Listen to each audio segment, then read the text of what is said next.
بسم الله الرحمن الرحيم ياسين والقرآن الحكيم إنك لمن المرسلين على صراط مستقيم لتنذر قوما ما أنذر آباؤهم فهم غافلون لقد حق القول على أكثرهم فهم لا يؤمنون إنا جعلنا في أعناقهم أغلالا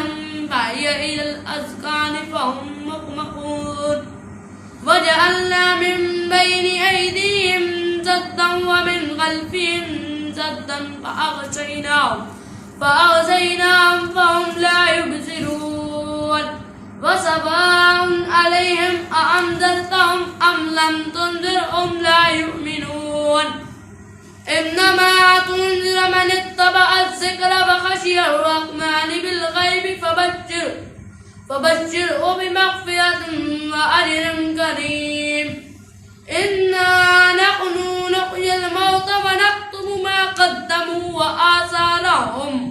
وكل شيء أحصيناه في إمام مبين